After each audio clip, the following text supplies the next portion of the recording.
Welcome back. We are going to be covering Melody Farris today. Specifically, we are going to be covering her sentencing statement because I have had multiple people request I watch this comparing it to Sarah Boone, and I can't imagine that's what's going to happen, but I am going into this blind, as in I've not seen this sentencing statement before. But if you are interested in facts of the case, I am not going in blind. There is actually a Melody Farris playlist on my channel that you can check out. It has my 2 videos previously covering this case, but briefly, things that are off the top of my head before we get into this. Melody Farris, her husband was found by the son in a burn pit on the farm.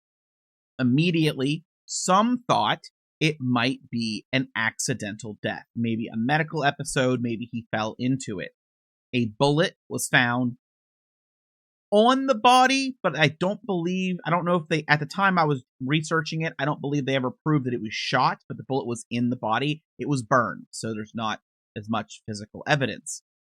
There was questions about a gunshot hole and a bullet found in the home. How could have Melody Farris, if she was the one that did it, possibly moved the body? But the children at the scene questioned the location of how some of the farm equipment was parked. It didn't make sense for their father. Melody Farris, they brought up, the children, that the father believed that she at one point had attempted to poison him, that Melody Farris was cheating on him, that Melody Farris was possibly forging his signature to take out money without his knowledge.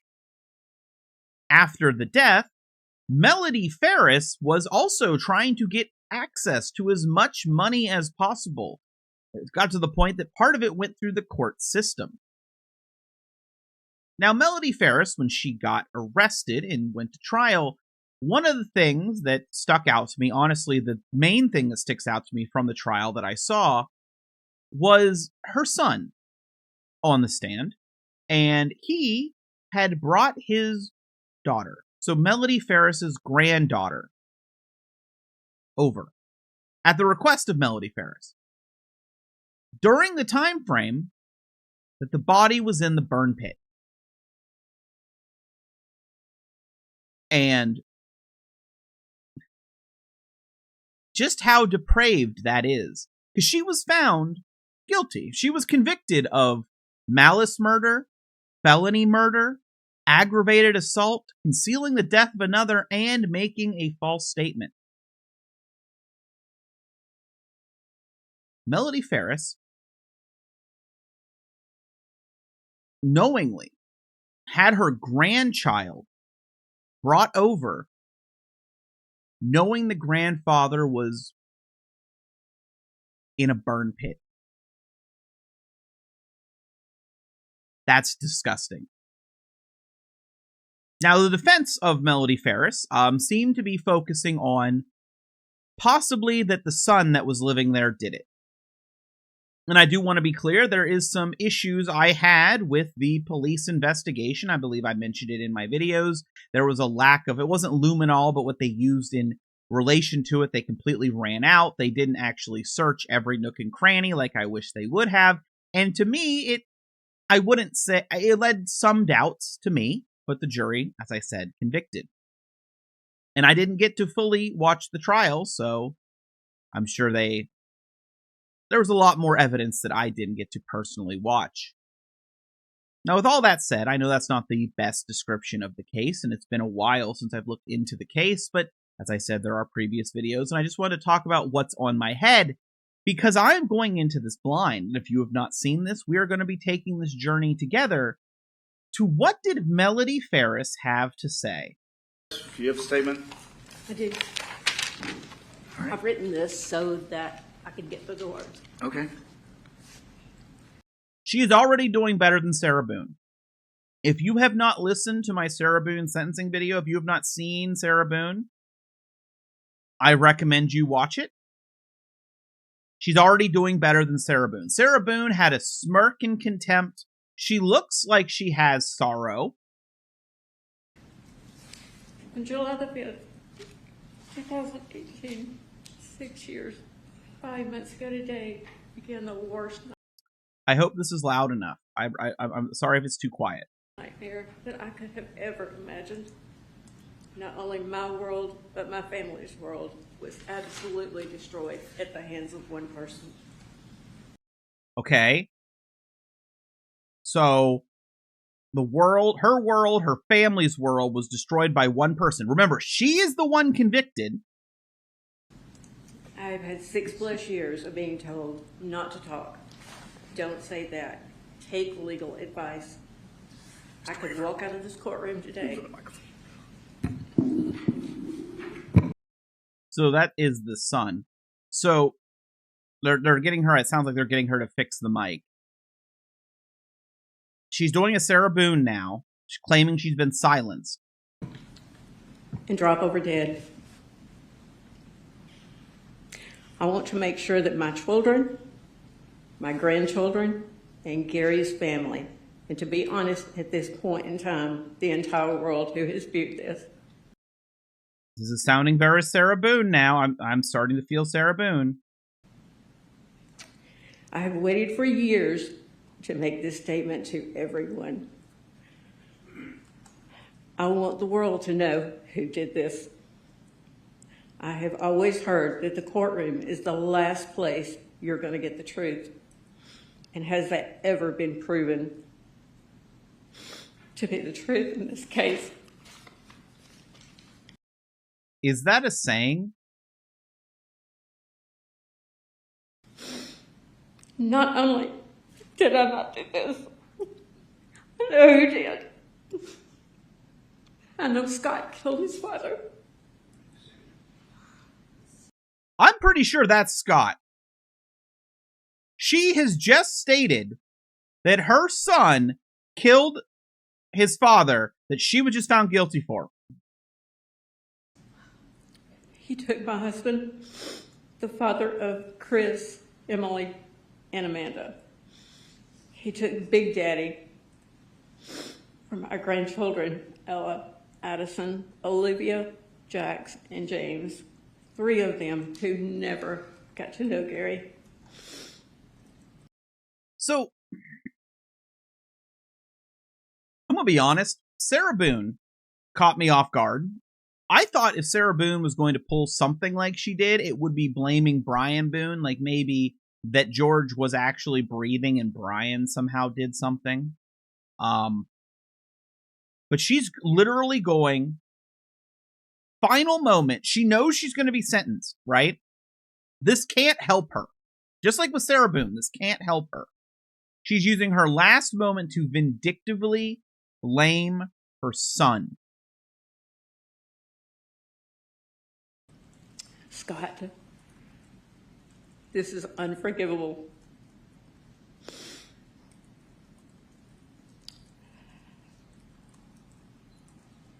Scott has spent an entire life of loving and protecting you, but this I refuse to cover for you. My mother, your mom, begged me to take the blame for this. She said after she talked to you, after Gary died, that she knew you had done it. Her exact words were, "You are his mother. You have to take blame for this." And I told her no, that I couldn't. I still have 3 other children, grandchildren, and this is not a stolen credit card, a check, or a diamond ring that you've pawned, all of which you have done. Yeah, so Scott had a history of money. I remember that.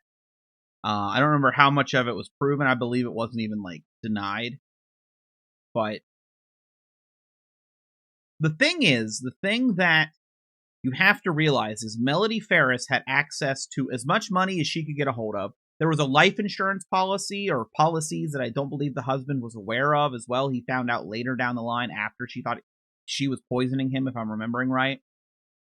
Melody Farris is the one that was always focused on the money. The money, the money, the money, the money.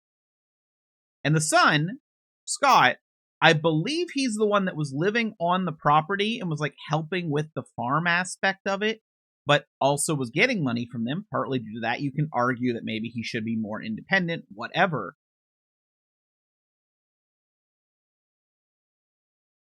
But Melody Farris is the one that was stealing money in quantities that I'm talking. Like, I believe one of them was like, it was, I don't remember if it was 30 some thousand or 300 some thousand, right? Like, these are insane numbers that Melody Farris, was taking out. And the father was already very publicly, he knows something's up with her. And if she gets cut off, she loses all the money. But she complained that the husband was giving too much to the son, Scott.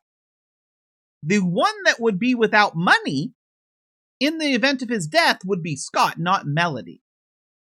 It makes no sense for Scott to take these actions. I saw you coming from that burn pile the morning of July the 5th. And this is stuff she's just saying now?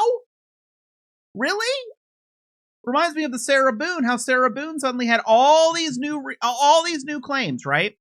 All these brand new claims about George that could have been brought up by, in the psychological visits, like with a psychiatrist to get her story out. Like, these are things that they painted a negative story of George, but Sarah just suddenly doesn't have them until trial. Or was there no evidence and it wasn't real and they're just making it up at their final moment because they know they're screwed no matter what, so they might as well try to take someone down with them. Sarah Boone wanted to take down George and George's memory and the Torres family, and she's going after her own son.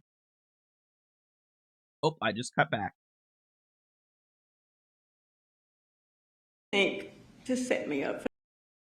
Scott, I saw Gary going to that barn the night of July. A significant period of time when you resuscitate your... Hold up. I want to know to take the blame for this. Here we go. She said after she talked to you, after Gary died, that she knew you had done it. Her exact words were, "You are his mother. You have to take blame for this." And I told her no, that I couldn't. I still have 3 other children. I don't mind re-listening to this because 3 other children. Only 1 child stood by her. And I very much questioned that child. But she is the one. Remember, with the time frame that she was found guilty of, the husband's in the burn pile, and she brought the granddaughter there. She's claiming that she saw him leave the burn pile, right? If she saw Scott leave the burn pile, then she knows that her husband's body is roasting, and her reaction was to either, depending on the time frame, either ask for, and I believe with the time frame, this would be pre-granddaughter coming over, or in the, if you want to call it the best case scenario, knows the body's there and doesn't do something to make sure the granddaughter isn't there and doesn't accidentally be around when it's discovered. Like, that is giving her statement what she claims. But I'm pretty sure the timeline was that his body was in that burn pit, like, well before the grandchild was there. Grandchildren. And this is not a stolen credit card, a check, or a diamond ring that you've pawned, all of which you have done. I saw you coming from that burn pile the morning of July the 5th in your truck. You told me that you were checking on the fire to make sure that it wasn't going to get the woods on fire. You told me it was okay. I asked you a few weeks later.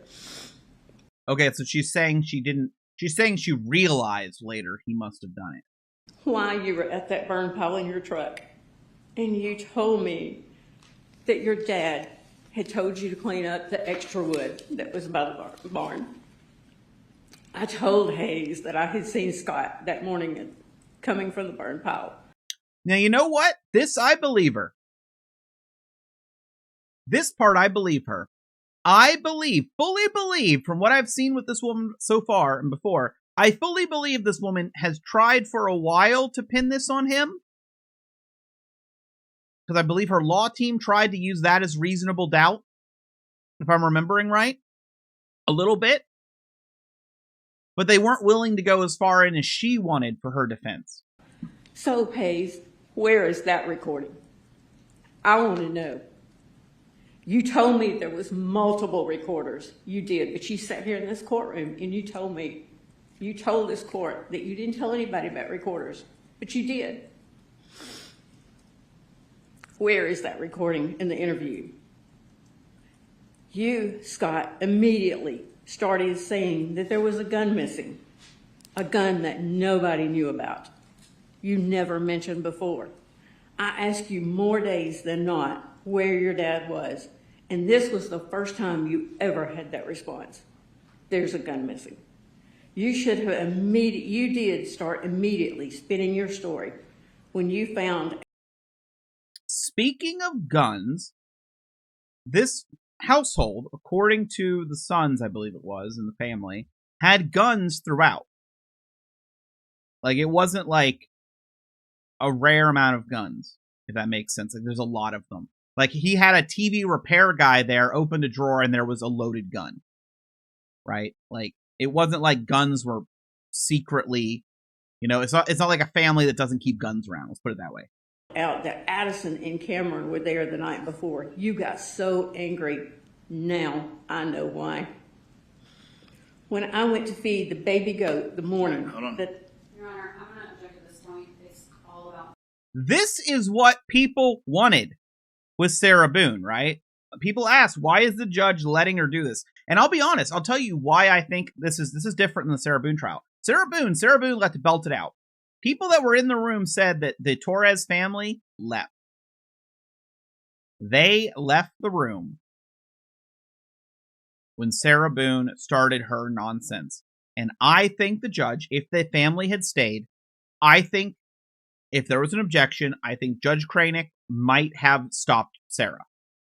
But I think that by allowing Sarah to put it all out there, and by giving Sarah at the end, it's a very much no real statement, here's your sentence, I think that he hurt Sarah on appeal, right?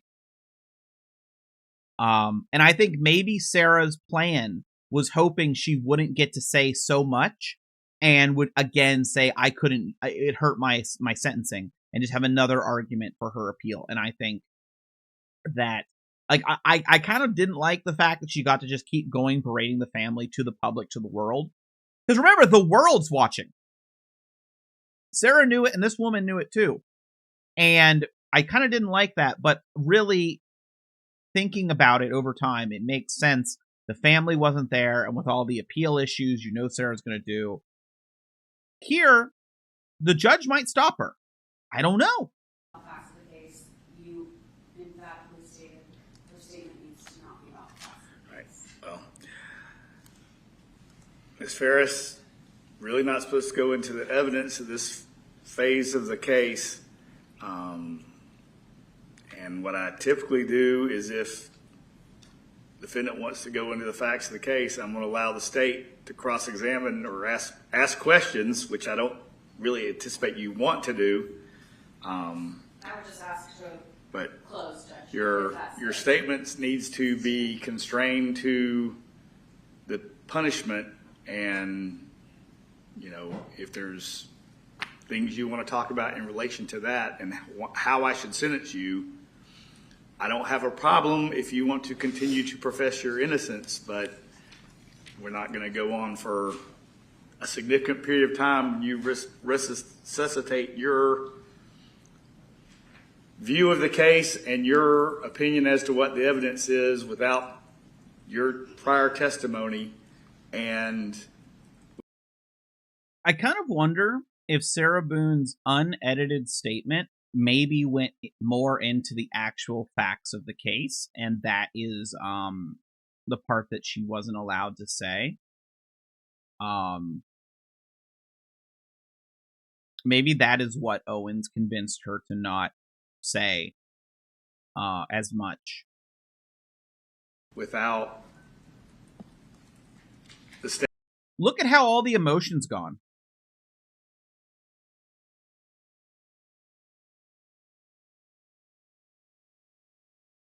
Okay, so let me make sure I got this timestamp. Like, look at the emotion. The glasses are gone. A significant period of time, you resuscitate your view of the case and your opinion as to what the evidence is without All the sadness and grief, and it's all gone. Dead eyes, I'll give you that. Maybe it's just the quality of the video, but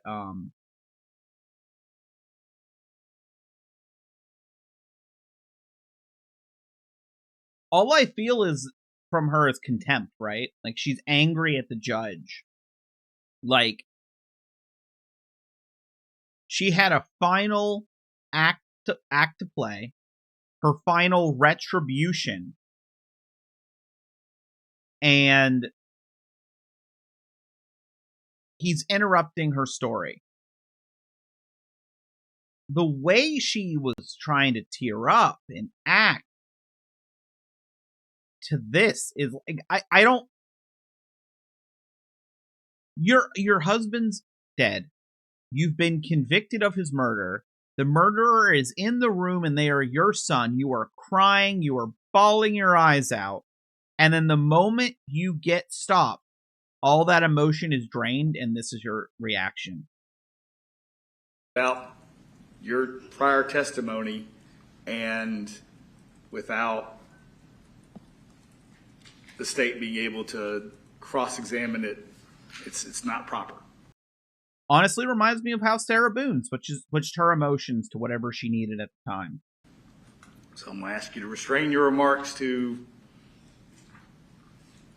comply with those directions. And she didn't testify. As far as I remember, Melody Farris didn't testify. She saved all of her, if you want to call it, testimony to this point, because she didn't want to be cross-examined. Trying to get back into the act. Needs to be known. Well, Judge, this needs to be known. well, I'll just ask to respond, Judge. all right. Well, shit, I'm going to have to listen to the All right, go ahead. response then. Wasn't planning on it, but how do I not? Trying to get into the feels. She can't start until she get crying again. Get herself crying. She can't get I into went it. to feed the baby goat the morning of July the 5th before I left for the lake. I saw where you had washed out the barn. I later found that several bottles of house wash were missing after this all happened several weeks ago. Now I know why. The photos of your bathroom spotlessly clean. Now I know why.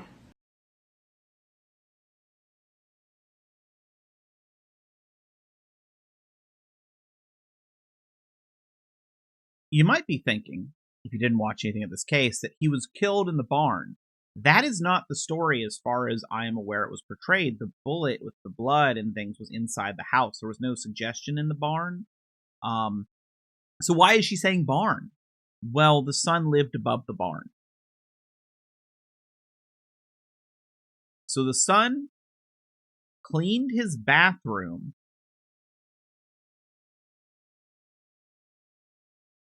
Now you might be wondering, what was Melody Farris doing in the bathroom of her adult son's place? Well, that's really simple. You see, Melody Farris was, if I'm remembering right, accused of breaking in to the son's place after the killing and got caught. Because police got called and got involved repeatedly. I didn't get to dive into that as much as I'd like, but if I remember right, there were multiple calls because Melody Farris was trying to paint her son as, I get honestly very Sarah Boone-esque, right? Melody Farris breaks into her adult son's place and then calls the police because he's angry.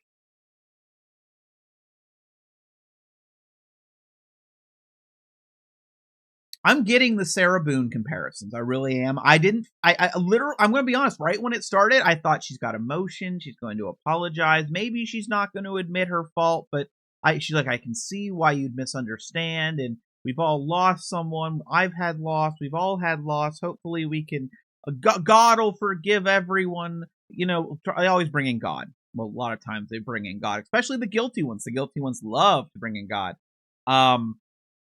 I guess they're all guilty at the sentencing phase, but the ones that definitely did it, they love to bring in God. I don't know if she will here, but wow, this has turned. I know why you demanded me. I'm seeing why. Look, I'm sorry, I'm pausing so much.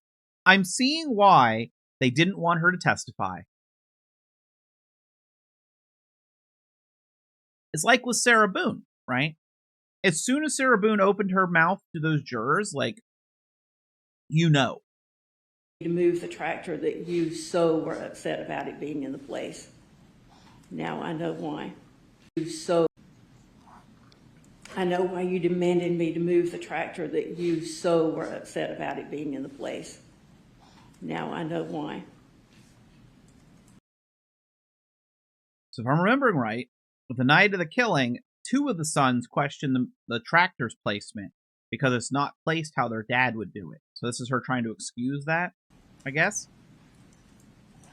Scott, you called me on July the 4th and asked me what my plans were for the day. And I told you I was going to the lake with Amanda, and you were so glad that I was going. I thought it odd then. Now I know why. I found copies of my birth certificate. The son, if I remember right, again, it's been a while and I didn't dig as much as I wished I could. She did go to the lake that day for part of it, but the son was proven to not be around. Unless I'm misremembering, the son was proven to not be around by phone. So, but while Melody Farris was there, and after the time the husband, if I'm remembering right, while the son was not there, by GPS on his phone showing it, or a connection, something like that, he wasn't there. Melody Farris at one point did return home after the point that the husband's body was in the burn pit, but the husband's phone was moving around the farm after his death. Your dad's birth certificate, our marriage license in your truck. Now I know why.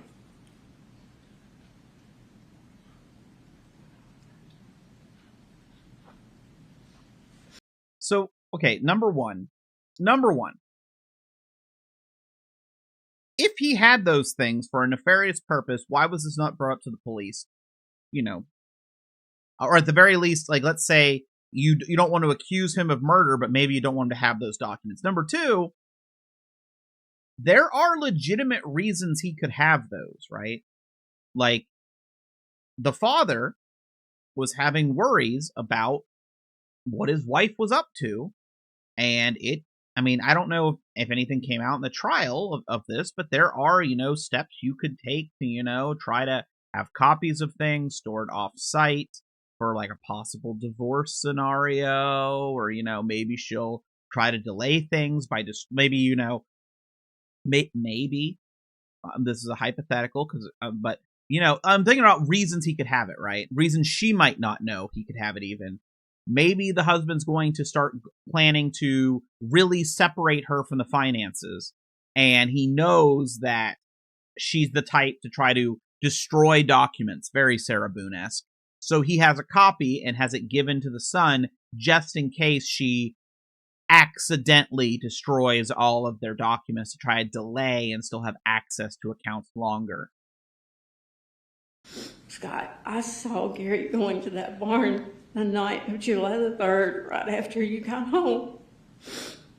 And then Scott is going, and I thought then Scott's going to be in trouble for staying at the lake and playing golf all the time. Never in a million years did I ever think that this nightmare was starting then. I told you, Detective Hayes, that I saw Scott going over there to the barn. Where is that in the recording? A bag. I know exactly where and when I was standing. Scott, you put antifreeze under my kitchen sink to set me up for this. That only you would have known where it was because it was for the Mercedes.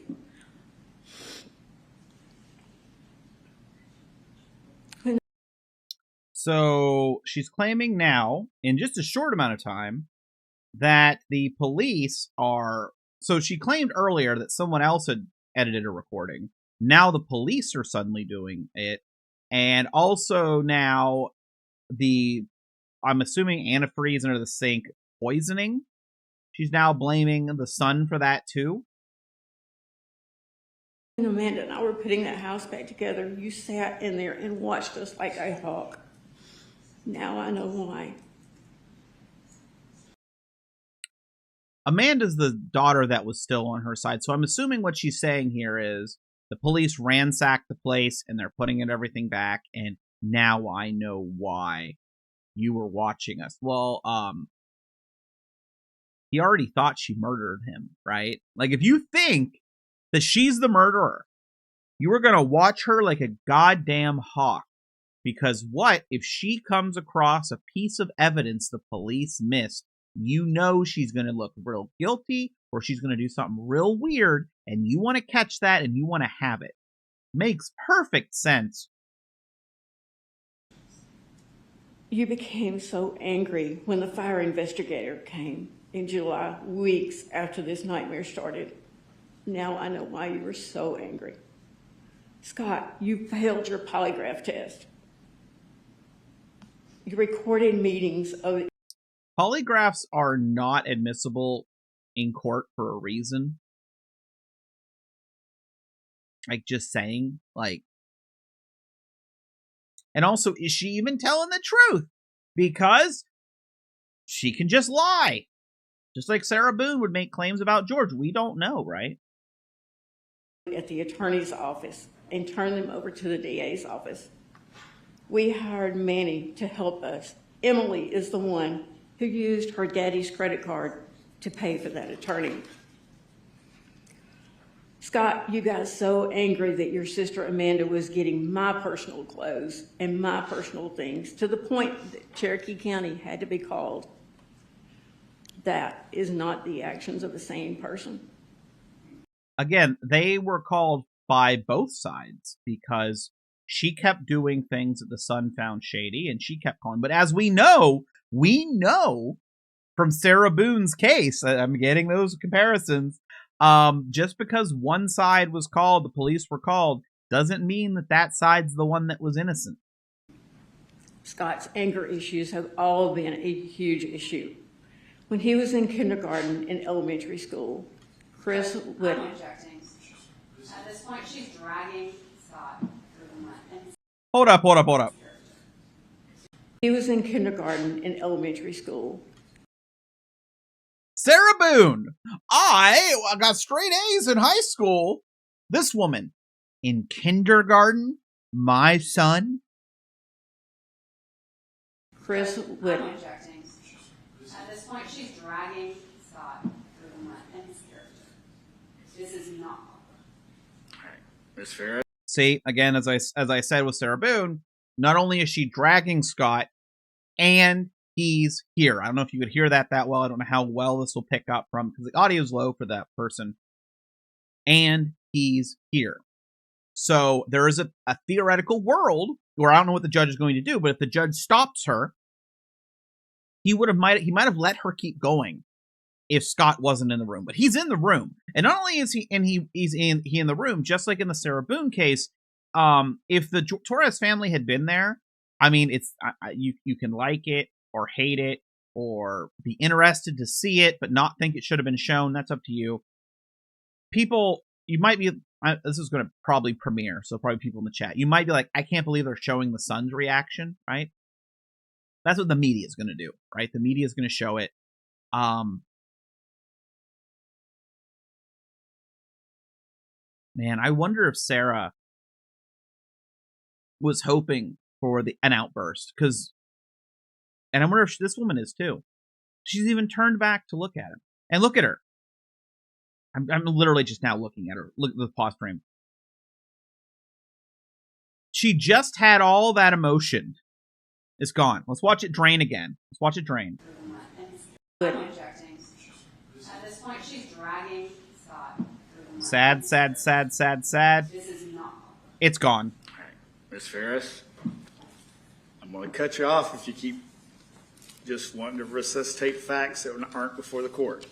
And Ms. Frankish, I'll give you a chance to respond to the extent that you want to. And she's trying to gear up. Closing statement. She's trying to gear up. Got to restart. Crying. I am the mother that was always there for my children, even though they had done things that were wrong.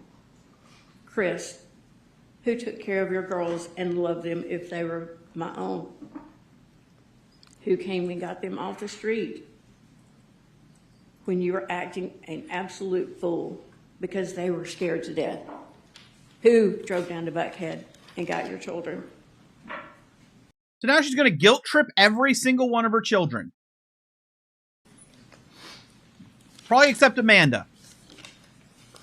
Now I will tell you. Okay, so just to kind of give you some direction.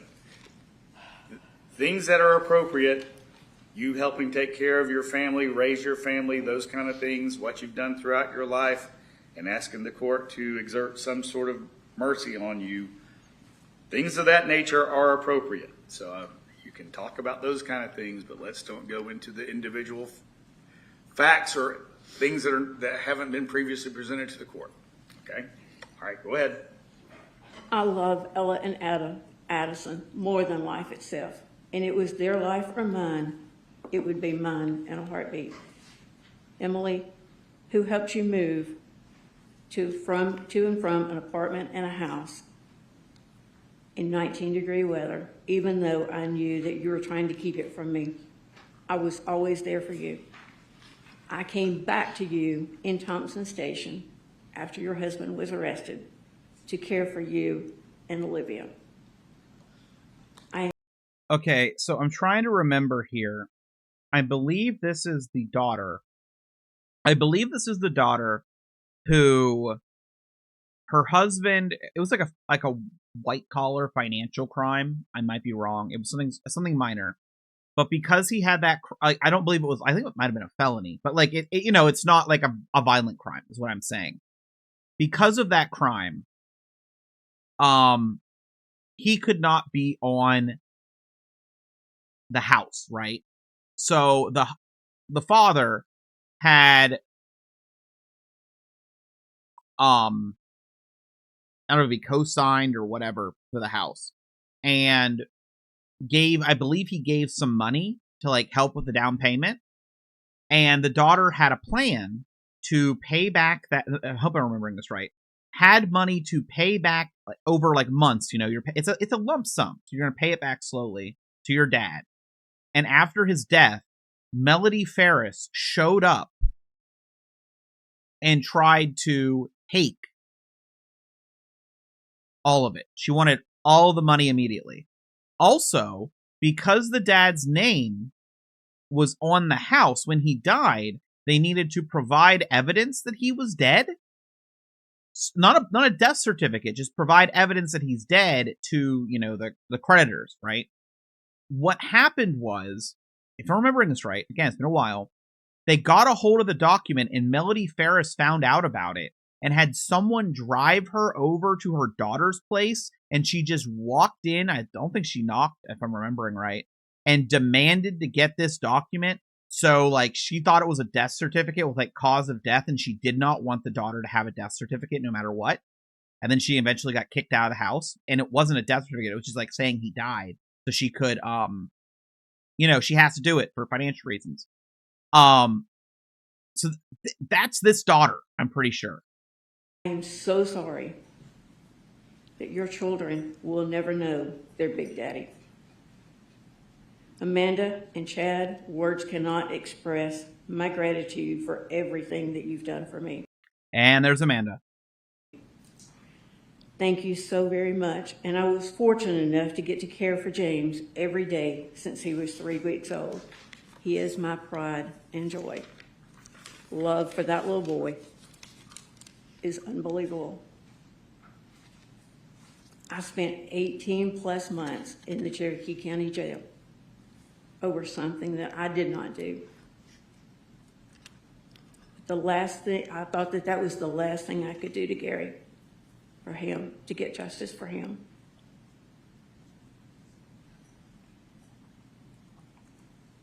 I can remember thinking, it's okay that I sit here. I just want answers. That's all I want. And I still haven't gotten them. And I don't think that I ever will. And that scares me to death. Amanda was the only one of my children that got up here and told the truth. And I thank her for that every day. Judge Cannon, I had so many questions, so many whys. Why were so many things not their task? Why was the barn never checked? I think that would have given us so many answers. See, this goes back to there was some of the police work I didn't like. From what I saw, there was some of the police work I didn't like. And this is part of why. Because she's going to make a fantasy scenario based off of what the police didn't do. And we kind of saw that with Sarah Boone, right? Like at one point they were like, did you ever take bloody, was it bloody pillowcases, or did you take the curtain rod, or things like that, right? Shower rod, I don't remember which one it was. Like, but in this case, it was like checking the barn. It's like, do it. Just do it. Why did? Because Melody was in the barn. She says she could go in the barn. She talked about the barn here. Why if she's the murderer and she was in the barn, wouldn't you want to look in the barn? Because again, if she's mentioning it here, what if she tried to plant evidence in the barn? You could maybe prove she planted evidence in the barn. Like, there's things that I didn't like. They run out of Blue Star. They were on my property for days. Blue Star is like their luminol equivalent, and they ran out and had to get some, I believe, from the feds maybe, or like the state police, something like that. But they literally ran out at one point. I beg of you to get answers. Judge Cannon, I am begging for justice for Gary, for my children, for my grandchildren, for Gary's family. And I am begging that you throw out this verdict. Be the 13th juror. Help us get justice. I did not do this. The judge to throw out the verdict. That's what she's going for. I promise you on my life, the 18 months that I did in Cherokee County was nothing compared to the last month that I spent in there. Now I know that Cherokee County did not do their job in the investigation. They took Scott's story and ran with it. I know that in my heart, body, and soul, who did this. And I'm begging for help. I'm begging you, Judge Cannon. Please do not send me to prison for something I didn't do. I don't think the judge is moved in her favor. I did not do this. If I had done this, I would take this charge gladly. If it would bring Gary back, I would gladly go to prison. I do not want to wait years for an appeal. I've waited 6 years and 5 months for justice already, but here we are. Maybe I should have testified, but I listened to legal counsel. I wanted the truth out there, and this is why I am. She's setting herself up for her appeal. Ineffective legal counsel. They screwed her. They didn't let her tell her story. She should have been able to say everything. We're probably going to hear the same from Sarah Boone. But Making this statement. I will talk to any and everyone who can help me and my family. I never wanted my family's life to be played out for the world to see. It is a mother's job to protect her children, and I cannot protect the person who did this. We can't replace Gary. That is unforgivable. I promise you to work hand in hand. Unforgivable. We can't replace Gary. That we can't replace Gary. sorry, I did that there. Is she is definitely doing like the dark, like you can see, like I wanted to pause it right at this moment. She's definitely doing those real quick, like checking if the judge is buying the story. That is unforgivable. I promise you to work hand in hand with the DA's office. But what scares me the most is that because of several individuals, so many others in this county that did not do their job, justice will never be done. For the last 6 years and 5 months, my every thought has been consumed with this. No matter what I do, it never leaves. And until you have lived this, nobody can understand. And I would not wish this on anybody. When I heard of the mother of the boy at the Appalachia school shooting, she called to tell that her own son was going to the school with a gun. My heart broke for her. This is a mother's worst nightmare. Judge Cannon.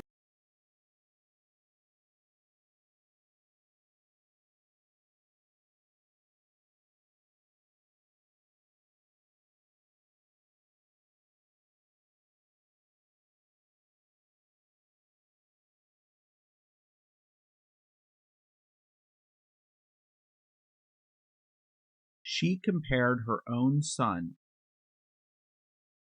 to a school shooter.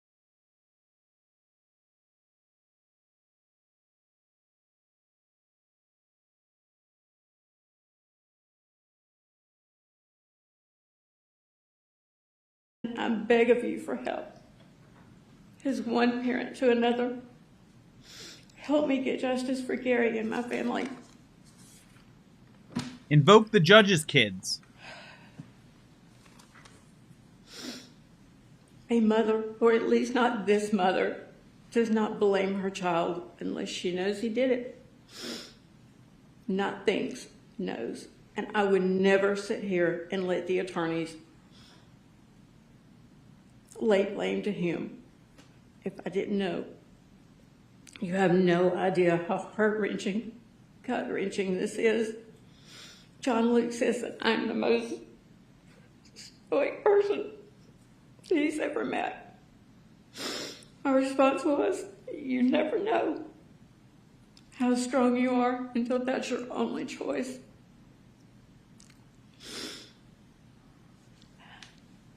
So before it's said that the only reason I'm telling you this is because I got a guilty verdict, it's not. If it had come back as not guilty, I would have still been begging for justice, for help getting the right person convicted.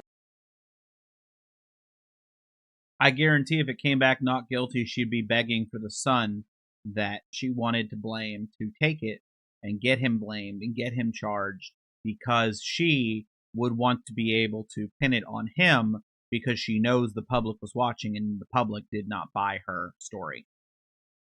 I truly believe that she would have still vindictively gone after the son. I do believe that. As soon as I walked out of the courtroom, I promise you I would have done that. Chris, Emily, Amanda, Ella, Addison, Olivia, Jack, and James, I am doing this for you. Gary is gone, and trust me.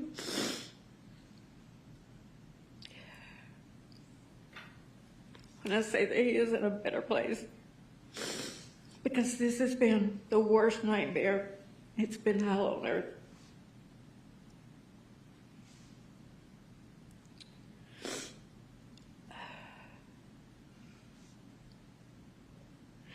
Knowing that your own son did this. And it's only been by the grace of God that I have survived this last 6 years and 5 months. If I could, I would gladly trade places with Gary.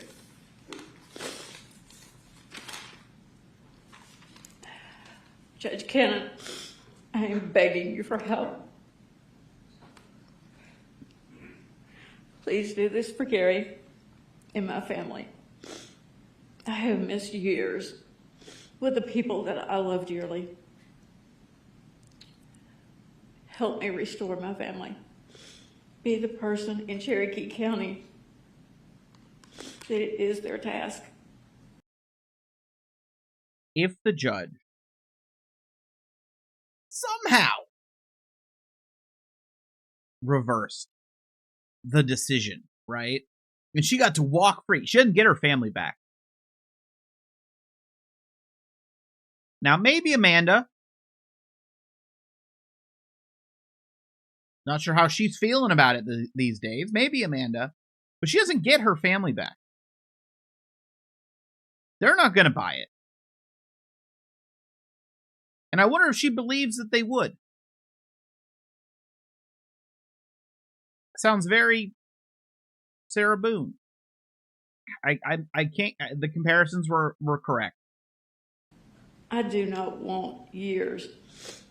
I do not want to wait years for justice, years that I may not have. I know this is something that you may never have seen before. And I plead with you to roll this verdict out. Help me get justice for the correct person.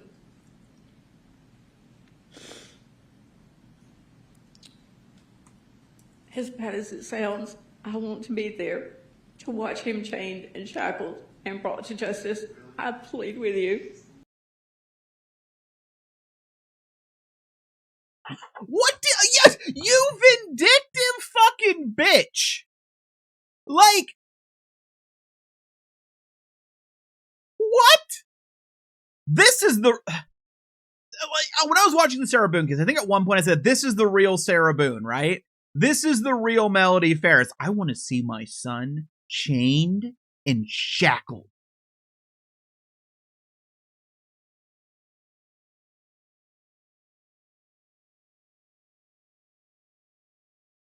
Like, I get, right? Like if a child kills a parent, they actually do it. They actually do it. Not in this case, but it actually happens. In those scenarios, people will be split. Where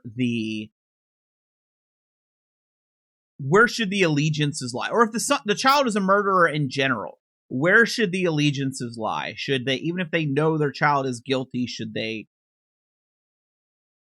be a character witness or be there for them, give them commissary, take their calls, right? Because, like, there are some people that would say, I would never do that, right? They would just cut them off. Other people wouldn't be able to do it. There are even scenarios where, like, they've killed another parent and the other parent or sibling, like, still speaks to them or forgives them or asks for leniency, you know?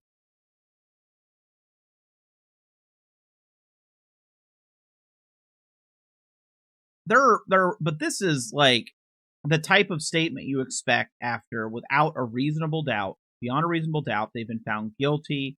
They are maybe on video committing the killing, and it was brutal and terrible.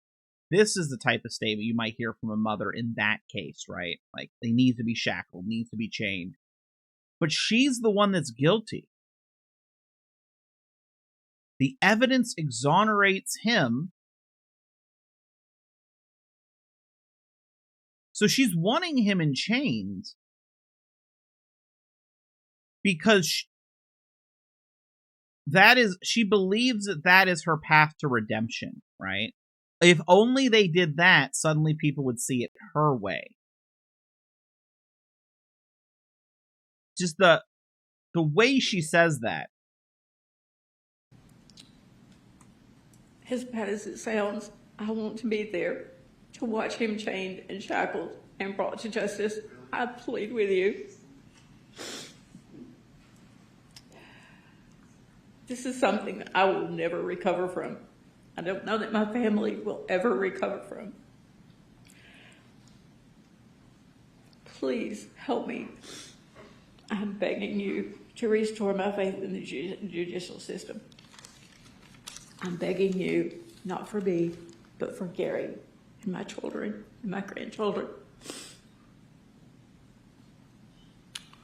All right. Ms. Frankish, you want to respond to anything? Very briefly, Judge. The attorneys have the opportunity. A little real emotion at the end when she's thinking about her own life from now on. Maybe a little regret she realized the judge's face. This didn't work. You want to respond to anything? Very briefly, Judge. When the attorneys have the opportunity to give jurors, Your Honor was, I believe, present for that. For Scott's sake, they ruled him out in the very beginning of deliberations. For statement, I ask that you take note of its inconsistencies with the evidence, respect the jury's verdict, which I know you will do. The jury ruled out Scott in the first round of deliberations. If you couldn't hear it, she made it clear that let's go back and if you I know it's light, so just statement. For Scott's sake, they ruled him out in the very beginning of deliberations. For statement, I ask that you take note of its inconsistencies with the evidence, respect the jury's verdict, which I know you will do, that the verdict is spoken. And we ask, in addition to what we previously asked, Judge, as a condition that she never profit from this story, from this crime, I just ask that you include that into her sentence. so now they're asking, in addition from what they previously asked, she doesn't get to profit from this story, profit from this crime. So basically, it sounds like they are now thinking she's pinning herself a story for a book. Maybe. Right? All right.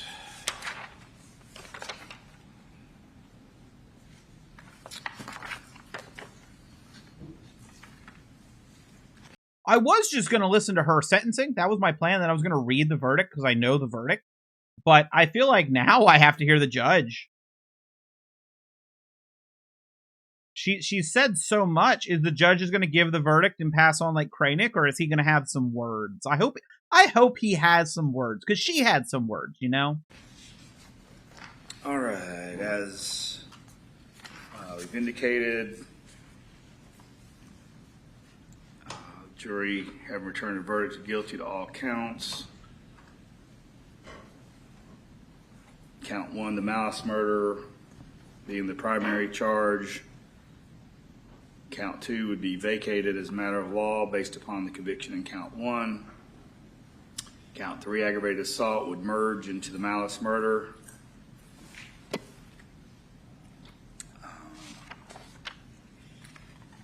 Her face. I don't,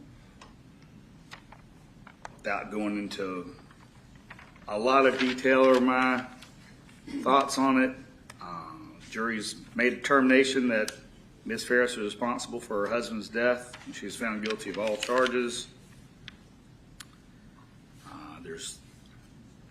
I don't have much latitude in sentencing. The legislature has spoken, and the penalty for murder is life.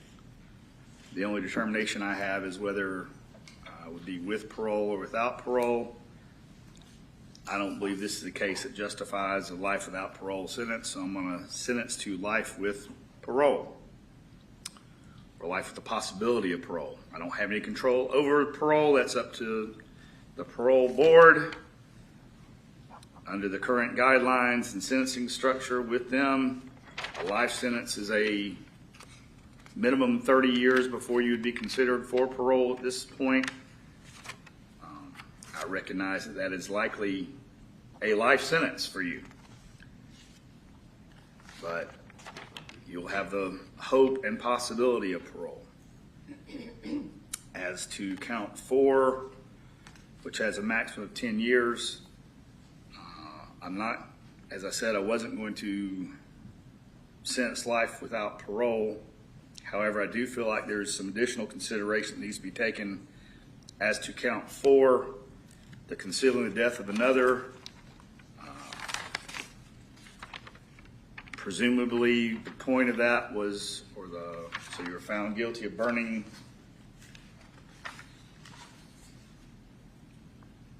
discarding and burning the body of Gary Wayne Ferris, hindering discovery of whether the person was unlawfully killed. That definitely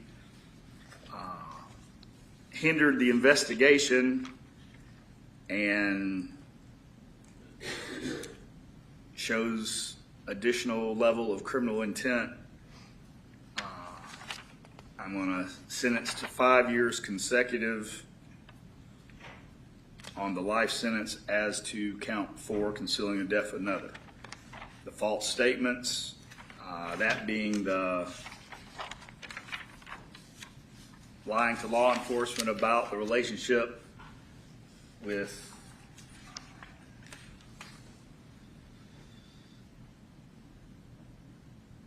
Mr. Barton.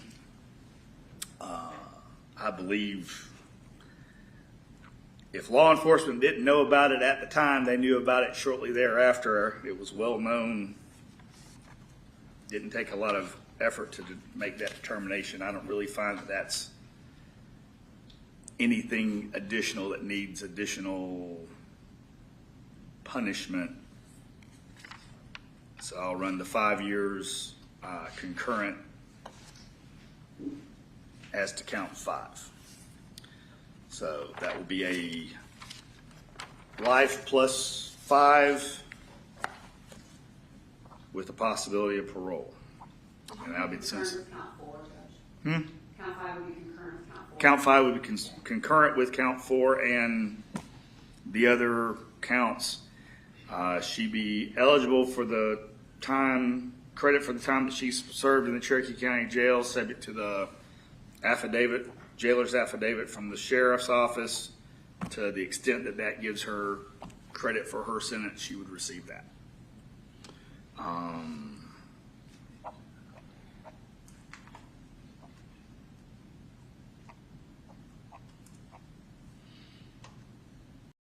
So life plus 5, not eligible for parole for at least 30 years on life. So I think that's either way. I mean, it's either 30 years or 35 years minimum. I think 35. Either way, she would be either 94 or 99, right? In the prison system, not in the prison system, that's a life sentence, right? Like but in the prison system, with the average life expectancy, she's not getting out. I don't think ever. So I don't think anyone would give her parole. With it being a life sentence and her being in control of Department of Corrections, are there anything that you want me to put as a condition of her sentence? No contact with the family, Judge. All right. And not profiting from her conviction.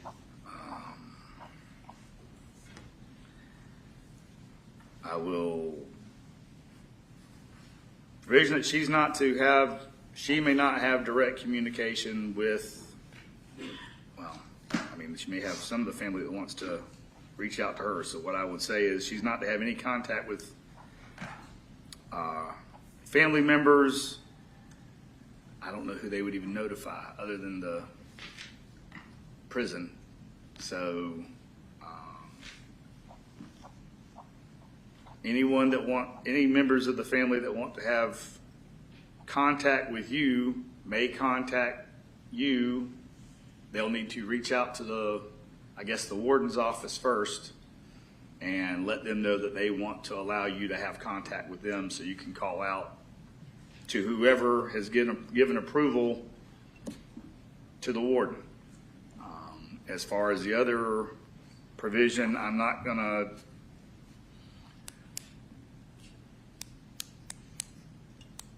make any condition as to that. That will be something that would be left to a civil court if there is a lawsuit down the road and judgment, etc. So, all right, that being said, court. Yes.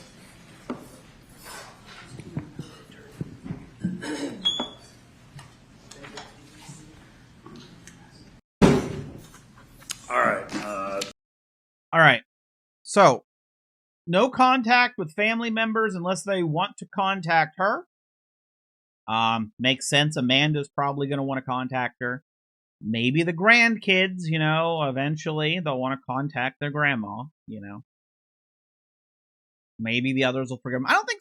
You know what? I'm gonna change that back. I was gonna say I don't think Scott would want to contact her, but no. If I was Scott, I would, as soon as I could, request contact, because I would have many words to say to her. And once I got the words I wanted to say out, if she accepted the call, I would immediately end the call, and I would direct that I no longer wanted to have contact with her. As for the ask, with the civil court what he's talking about is that would be the attempt for her to not profit.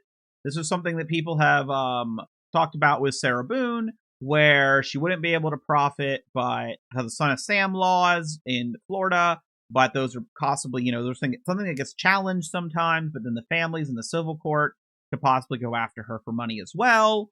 And there's, of course, people were wondering if maybe Owens took the case based on maybe some theoretical deal with a book deal or whatever in the future. He'd get the money, and I'm assuming if that was the case, the family could get involved with a civil lawsuit against him, but that would have to be fought through civil court.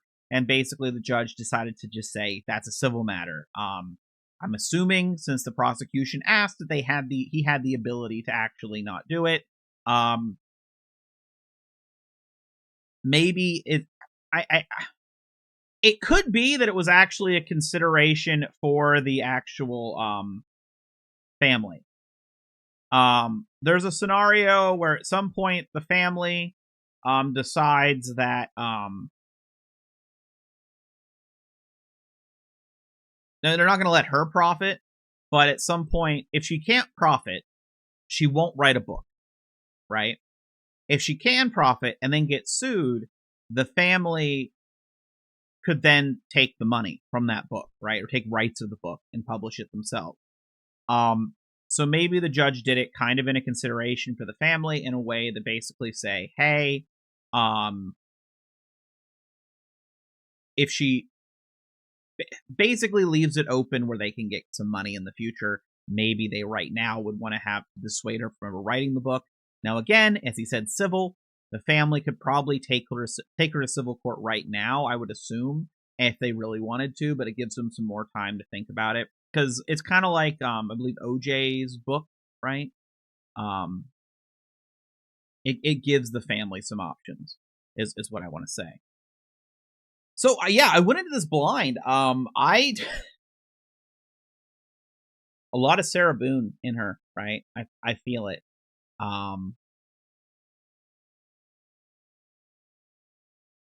She looks like the Grinch. It's that time of year. I don't know what else to say. I mean, she's vile. She's absolutely vile, and I think it came out in the sentencing. I'm sure some people are angry about the fact that it just isn't without parole, like as a concept, but it basically is, right? She's not getting out. She'll never get out. The only way she could possibly get out, it would require legal changes to the parole, to lowering it significantly, because she's already 64.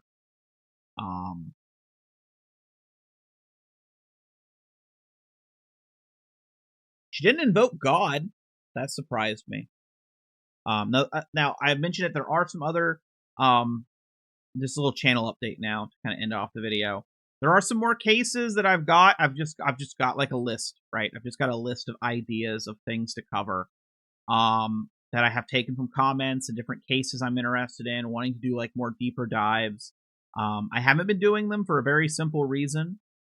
Path of Exile 2 came out. It's a video game. It's a sequel to something I've played for well over a decade. I have a bunch of friends that play it, and we've all jumped in and we're all enjoying it and chatting about it, and we're on like voice calls, and it's a very intense game that takes a lot of your attention. You're very tired at the end. That came out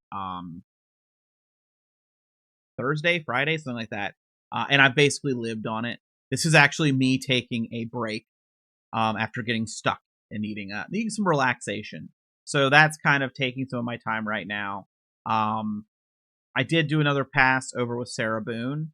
As far as I'm aware, nothing else has been released. If it has somewhere else, or there's some other way I can access Sarah Boone files that I don't know about now that the case is concluded, let me know in the comments down below, just in case I don't see it in the chat.